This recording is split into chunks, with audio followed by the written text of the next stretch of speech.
इस फिल्म की शुरुआत कार्टर से होती है, जो पेशे से एक कार मैकेनिक होता है। कार्टर अपनी कार वर्कशॉप में होता है और उसे तभी एक फोन कॉल आता है और कार्टर उसको सुनने के बाद काफी दुखी सा हो जाता है। अब दूसरी तरफ हम एडवर्ड कोल को देखते हैं, जो कि एक बिलियनियर होता है। एडवर्ड काफी सारे चेन ऑफ हॉस्पिटल्स का मालिक होता है। एडवर्ड की आज मेडिकल डिपार्टमेंट के साथ मीटिंग चल रही होती है और एडवर्ड से उसकी हॉस्पिटल पॉलिसीज को चेंज करने के लिए कहा जाता है। एडवर्ड एक रूम में दो लोगों को रखता है और मेडिकल हेड्स उससे एक रूम में सिर्फ एक इंसान को रखने के लिए कहते हैं। एडवर्ड कहता है कि वो हॉस्पिटल्स रन करता है, ना कोई स्पा। कहता है कि अगर एक रूम में दो लोगों को रखना कानूनी तौर पर सही है तो वो ऐसा कर सकता है। वो मेडिकल हेड से ये भी कहता है कि उन्हें उसकी जरूरत है, ना कि उसे उनकी। एडवर्ड यहाँ पर एक ब्लैंक चेक देता है और उसमें मनचाहा अमाउंट भरने के लिए कह देता है, पर तभी एडवर्ड के मुंह से अचानक से ब्लड आ जाता है। एडवर्ड को इसके बाद उसी के ही ओन्ड हॉस्पिटल में लेकर जाया जाता है। एडवर्ड के रूम में कार्टर भी होता है और एडवर्ड अपना रूम किसी और के साथ शेयर नहीं करना चाहता है और वो अपने असिस्टेंट से एक सेपरेट रूम लेने के लिए कहता है। तब उसका असिस्टेंट थॉमस उसे समझाता है कि उसे एक अलग रूम नहीं मिल सकता है, क्योंकि अगर ऐसा किया गया तो हमारी इमेज पर बहुत बड़ा दाग लगेगा। कार्टर और एडवर्ड दोनों ही कैंसर पेशेंट्स होते हैं और इन दोनों को ही लंग कैंसर होता है। ये दोनों एक रूम शेयर करते हैं, तो अब धीरे धीरे इनकी दोस्ती हो जाती है। कार्टर एडवर्ड को बताता है कि वो अपनी यंग एज में हिस्ट्री प्रोफेसर बनना चाहता था, पर उसको अपने घर चलाने के लिए ये सब छोड़ना पड़ा और आज उसके दो बेटे, एक बेटी, वाइफ और ग्रैंड चिल्ड्रन है। एडवर्ड बताता है कि वो 4 बार शादी कर चुका है, लेकिन उसकी कोई भी शादी अभी तक नहीं टिकी है। लेकिन उसकी दूसरी वाइफ से एक बेटी है और उसकी अब उससे भी कोई बात नहीं होती है। एडवर्ड और कार्टर की टेस्ट रिपोर्ट आती है और अब दोनों के ही पास 6 महीने का टाइम बचा होता है, या फिर मैक्सिमम 1 साल। कार्टर अपनी रिपोर्ट आने से पहले बकेट लिस्ट बना रहा होता है, पर वो रिपोर्ट आने के बाद उसे फेंक देता है। एडवर्ड भी अपनी रिपोर्ट के बारे में सुनकर काफी डिप्रेस्ड होता है। अगली सुबह एडवर्ड उस फेंके हुए कागज को देखता है जिसे कार्टर ने अपनी बकेट लिस्ट का नाम दिया होता है। वो उस बकेट लिस्ट में अपनी भी लास्ट विशेस लिख देता है और कार्टर से कहता है कि हम दोनों मिलकर इसे पूरा करेंगे। कार्टर स्ट्रेट अवे मना कर देता है, पर एडवर्ड उसे समझाता है कि तुम्हारी लाइफ के 45 साल यूं ही निकल गए हैं और आज तुम 66 साल के हो गए हो, और अब कुछ टाइम अपने लिए भी निकालो और अपनी विशेस को पूरा करो। अब कार्टर मान तो जाता है, पर उसके लिए सबसे बड़ा चैलेंज होता है कि उसे अपनी वाइफ वर्जीनिया को समझाना पड़ेगा कि वो ऐसे टाइम में उन सबसे दूर रहकर अपनी बकेट लिस्ट पूरी करना चाहता है। कार्टर की वाइफ वर्जीनिया पिछले 45 सालों से नर्स होती है और वो चाहती है कि वो अपने हस्बैंड के लास्ट टाइम में उसकी सेवा करे। अब कार्टर उसे बताता है कि वो एडवर्ड के साथ थोड़े टाइम के लिए जा रहा है, तो वो मना कर देती है, पर कार्टर उसकी बात नहीं मानता है और एडवर्ड के साथ उस बकेट लिस्ट को पूरा करने के लिए निकल जाता है। इसके बाद एडवर्ड और कार्टर स्काई डाइविंग करते हैं। वो हाइट से काफी डर लगता है, पर एडवर्ड उससे ये जानबूझकर करवाता है। इसके बाद एडवर्ड अपनी आर्म पर टैटू बनवाता है, पर कार्टर को टैटू बनवाना पसंद नहीं होता है, तो वो टैटू नहीं बनवाता है। इसके बाद ये लोग स्पोर्ट्स कार ड्राइव करते हैं। कार्टर को हमेशा से ये स्पोर्ट्स कार बहुत पसंद थी, पर उसके पास कभी इतने पैसे नहीं थे कि वो स्पोर्ट्स कार ले पाए। लेकिन आज एडवर्ड की वजह से वो एडवर्ड से स्पोर्ट्स कार रेस करता है और इसमें वो एडवर्ड से जीत भी जाता है। इसके बाद एडवर्ड और कार्टर फ्रांस के एक होटल में डिनर कर रहे होते हैं। तभी एडवर्ड बताता है कि उसने अपनी बेटी एमिली का 10th बर्थडे इसी होटल में मनाया था। कार्टर अब बकेट लिस्ट में get back in touch add कर देता है और एडवर्ड से अपनी बेटी से मिलने के लिए कहता है, पर एडवर्ड उससे वो लिस्ट लेकर ये लाइन काट देता है। तभी कार्टर वहां से उठकर चला जाता है।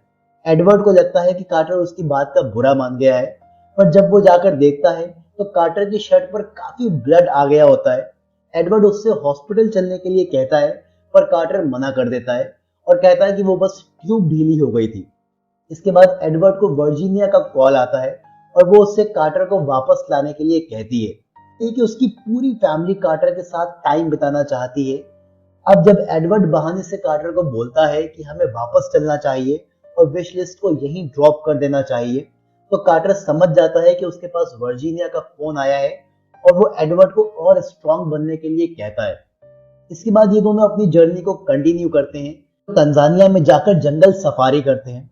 एडवर्ड यहाँ पर राइफल चलाता है और पहली ही बार में झटका खाकर पीछे गिर जाता है और इसी के साथ ये लोग सफारी को यहीं पर छोड़ देते हैं। इसके बाद ये लोग इजिप्ट में पिरामिड्स के आगे बैठे होते हैं। कार्टर इजिप्टियन स्टोरीज के बारे में बहुत कुछ जानता है।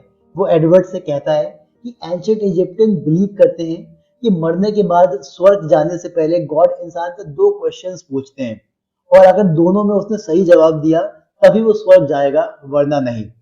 एडवर्ड ये सुनकर थोड़ा एक्साइटेड हो जाता है और कहता है कि बताओ वो कौन से दो क्वेश्चंस हैं। कार्टर कहता है कि पहला क्वेश्चन है कि क्या तुमने खुशहाल जिंदगी जी? तो एडवर्ड कहता है हाँ। तब कार्टर दूसरा क्वेश्चन कहता है कि क्या तुम्हारी लाइफ से दूसरों को खुशी मिली? तब एडवर्ड चुप हो जाता है और कहता है कि वो अपनी बेटी एमिली से बहुत प्यार करता है। वो कहता है कि तलाक के बाद से ही एमिली अपनी माँ के साथ रहती थी, मैं बस हॉलीडेज में उससे मिल पाता था। वो बताता है कि उसकी बेटी ने उसकी मर्जी के अगेंस्ट जाकर शादी करी थी और उसने उसे अपनी वेडिंग में तक नहीं बुलाया था, पर तब भी वो अपनी बेटी से प्यार करता था। वो कहता है कि पहली बार जब उसके पति ने उसको बहुत मारा था तब मैं उस लड़के का बहुत बुरा हाल करने वाला था, पर मेरी बेटी ने ही मुझे रोक लिया था और कहा था कि मेरी ही गलती है, मैंने ही फाइट स्टार्ट करी थी। वो कहता है कि दूसरी बार जब उसने मेरी बेटी को काफी मारा तब ये बात मुझे मेरी बेटी ने नहीं बल्कि मेरी एक्स वाइफ ने बताई। फिर मैंने कुछ ऐसे लोगों को फोन लगाया जो इस तरह की चीजें हैंडल करते हैं। उन्होंने उसको जान से नहीं मारा, बस वो आज तक कहाँ है ये मुझे भी नहीं पता। कहता है कि उसकी बेटी उससे बहुत नाराज है और उसे अपने लिए मरा हुआ मान चुकी है। वो कहता है कि इजिप्टियन गॉड अगर इस बात के लिए मुझे स्वर्ग में नहीं जाने देंगे तो कोई बात नहीं। इसके बाद एडवर्ड और कार्टर इंडिया आते हैं और ताजमहल घूमते हैं और यहाँ घूमते घूमते एडवर्ड कहता है कि मुझे समझ में नहीं आ रहा है कि मरने के बाद मुझे जलना चाहिए या दफन होना चाहिए। अगर मुझे जलाया गया तो मुझे तकलीफ होगी और अगर मुझे दफनाया गया और मैं जाग गया तो मुझे सुनने वाला कोई नहीं होगा। कार्टर कहता है कि तुम्हारा तो नहीं पता पर मैं जलना चाहूंगा। इसके बाद ये लोग चाइना में जाते हैं और वहां ग्रेट वॉल ऑफ चाइना घूमते हैं।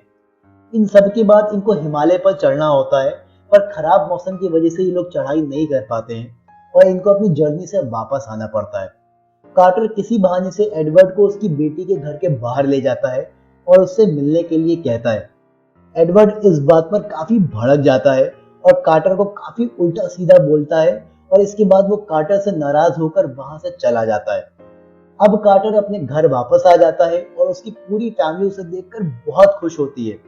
दूसरी तरफ एडवर्ड अपनी लाइफ में अपने आप को काफी अकेला महसूस करता है।